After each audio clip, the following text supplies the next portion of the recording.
All right, buckle up, because today we're diving deep into the world of, get this, Polish audiophiles. Oh, yeah! We're talking about those passionate music lovers who obsess over the perfect sound. Absolutely. The kind of people with sound systems that could make a hummingbird's wings sound like a symphony orchestra. Exactly. We're going to dig into their world, uncover some hidden musical gems, and hopefully learn a thing or two about appreciating music on a whole new level. And you know what's really cool about this deep dive?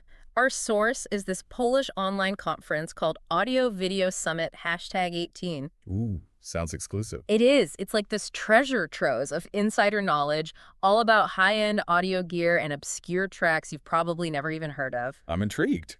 And luckily for you, we're your guides to this audiophile paradise. I'm glad to have a guide because, full disclosure, I don't speak a lick of Polish. Don't worry, we've got you covered. Now, I heard through the grapevine that we're dealing with some serious audiophiles in this conference. Oh, absolutely. We're talking about people who dedicate their lives to this stuff. So walk me through it. Who are these experts? Well, first up, we've got Wojciech Pacułą. Okay. He's the editor of highfidelity.pl, which is like the online magazine for audiophiles in Poland. Gotcha. And this guy, he's obsessed with the history of audio tech. Oh, really? Like vintage gear and all that? Oh, yeah. Especially this brand called Negro. They're like the Rolls-Royce of audio recording equipment. You know, the kind of gear they use to record the moon landing? No way. So we're talking serious audio pedigree here. Oh, absolutely. And then we have Wojciech Padjas. Another Wojciech. Yeah, they're pretty common names in Poland, but this Wojciech, he's a radio host for RMF Classic. Okay. It's like the biggest classical music station in Poland, and a huge vinyl enthusiast. Vinyl, huh? Yeah. Now we're talking. Oh, yeah. This guy lives and breathes vinyl. He even invented a device to reduce gramophone vibrations. Wait, hold on. He invented something. Yep. It's no ordinary audiophile, is it? Not at all. This guy is next level. I can't wait to hear about his record collection. Okay. Okay, so we've got the tech history buff and the vinyl innovator. Who else? Our last expert is Tomasz Zalewski. Okay. He's the drummer for this legendary Polish rock band, Budka Suflera. A rock star audiophile. That's a cool combo. I know, right? Yeah. And they're not just any band. They're like rock royalty in Poland. Millions of records sold. Wow. Okay. So he's bringing that musician's ear to the table, I imagine. Exactly. And he's a self-proclaimed audiophile himself, passionate about high-quality reissues and all that. I am ready to be schooled by these Polish audiophiles. What did they talk about at this conference? Well, each expert shared their list of top albums for audiophiles. Ooh, like a best of list. Kind of, but not your typical Billboard chart stuff. Okay, so we're talking about those albums with the exceptional recording quality, the hidden gems that audiophiles obsess over. They're like sonic masterpieces, carefully curated by these experts. Okay, I am ready. Let's start with Wojciech Pacułą, the Nagry enthusiast. Oh, he's got some interesting picks, let me tell you. So Pacułą, he's got this really interesting list. Lay it on me. It's a mix of, some classic audiophile favorites. Okay. But then some more obscure picks that really highlight his love for, like, the technical side of recording. I like where this is going. Give me some examples. Well, he's got Sinatra, of course. Of course. Who doesn't love a little Sinatra? Right, but it's not just any Sinatra album. It's about finding those specific pressings, where the recording quality really shines. So he's looking for those hidden gems, even within a classic discography. Exactly. Like, he specifically mentions Sings Gershwin, which, Sinatra singing Gershwin, you can't go wrong. True, but what makes that particular album stand out to him? He was saying the recording quality is just out of this world. You can hear every instrument, every Brent Sinatra takes. It's like being transported back to that recording studio. Wow, so it's about capturing that raw energy, that intimacy of the performance. Yeah, and this actually ties into a bigger point about Polish audiophile culture. Okay, I'm all ears. It seems they have this deep appreciation for both the artistry of music, Right. but also the technical mastery behind it. It's like they understand that a great recording is a feat of engineering as much as it is a work of art. That makes sense. Yeah. It's like appreciating a beautifully crafted watch.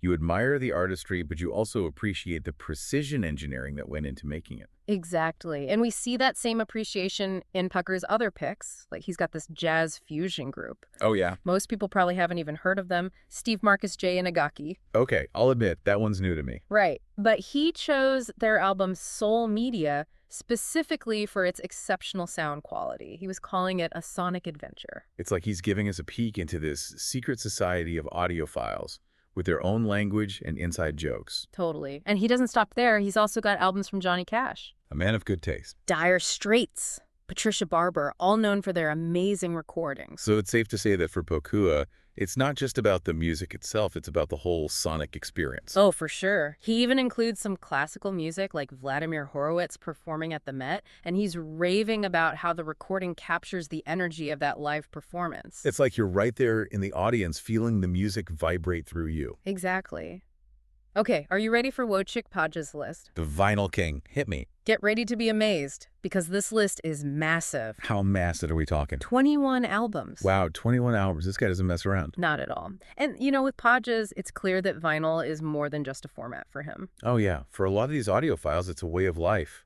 Exactly. He really believes that vinyl offers this warmth, this depth that you just don't get with digital. I get it.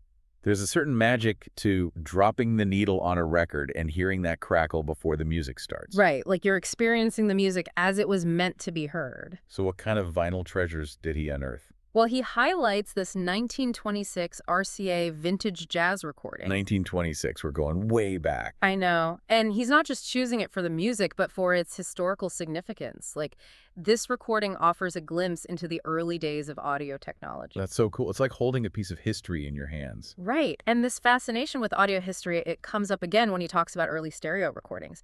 He actually picks a Dukes of Dixieland record specifically because it was one of the first albums recorded in stereo. Okay, now we're talking about a game changer in audio history. Absolutely. I mean, his list is incredibly diverse, but I think what's most interesting is what his selections tell us about him. Okay, give me the inside scoop. Well, it's clear that he's drawn to these unique pressings, especially the ones that showcase, like, the technical achievements in recording. So it's not just about the music itself, but the ingenuity behind how it was captured. Exactly. He's got recordings of classical concerts, early hi-fi recordings from the 1930s, all chosen for their exceptional sound quality and historical significance. He sounds like an audio archaeologist unearthing these sonic artifacts. Yes. And get this, he even includes a recording of Morse code on his list. Morse code. Okay, now you're messing with me. I'm serious. But it makes sense when you think about it. For him, it's about pushing the limits of what audio can capture and reproduce. So it's like this ultimate test for an audiophile, to see if you can appreciate the nuances of Morse code on vinyl. Exactly. It speaks to that broader trend we're seeing with these Polish audiophiles, their obsession with the technical aspects of music reproduction.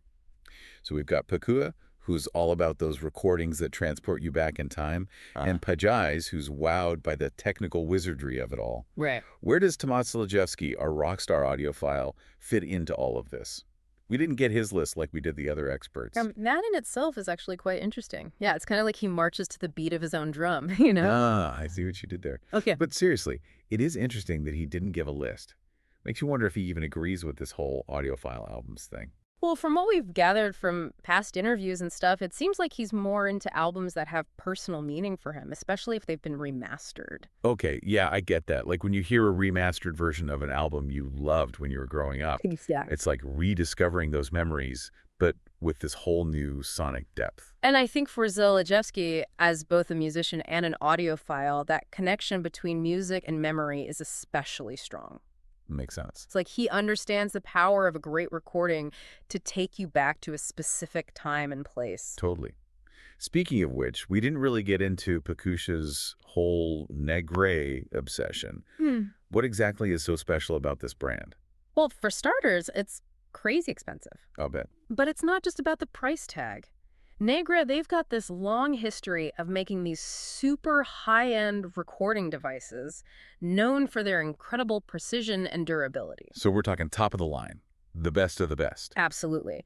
And Pacułą, he actually did a whole presentation on the history of Negre for the conference. Wow, talk about dedication. Right. He even visited their factory in Switzerland. That's hardcore. It just goes to show the level of passion these audiophiles have. They're not just casual listeners, they're fully immersed in the world of high-fidelity audio. They're like sonic explorers, constantly searching for that perfect sound. Exactly. Which actually reminds me of something else we haven't talked about yet, Tomasz Zalewski and the Beatles. Oh yeah, the rock star meets the Fab Four. What went down there? So back in 2016, Zalewski was interviewed at this big audio show in Warsaw, And he was going on and on about this presentation he saw of the master tape for St. Pepper's Lonely Hearts Club Band. Wow, now we're talking about audiophile holy grail territory. Right. And I think for Zalesevsky, as a musician himself, being able to hear that master tape, it was probably like a spiritual experience. It's like getting a glimpse into the creative process, hearing the music in its purest form. Exactly. And it just goes to show that even rock stars can be audiophiles at heart. Totally. So after this deep dive into the world of Polish audiophiles, I feel like I need to step up my audio game. What's on your audiophile wish list? Oh man, where do I even begin? I'd love to get my hands on a vintage tube amplifier, you know, the kind that just makes music sound warm and alive. Right, I can see the appeal in that. And of course, a top-of-the-line turntable, maybe even a reel-to-reel tape deck, just to complete the experience. You're going all out. But you know what? I think that's the beauty of this whole audiophile world. It's about constantly searching for that perfect listening experience. Always looking for ways to deepen your appreciation for the music you love. Absolutely. It's about more than just the gear. It's about the journey, the constant exploration. Well said. And who knows, maybe someday we'll make it to that Audio Video Summit in Poland and experience it all firsthand. Until then, happy listening, everyone.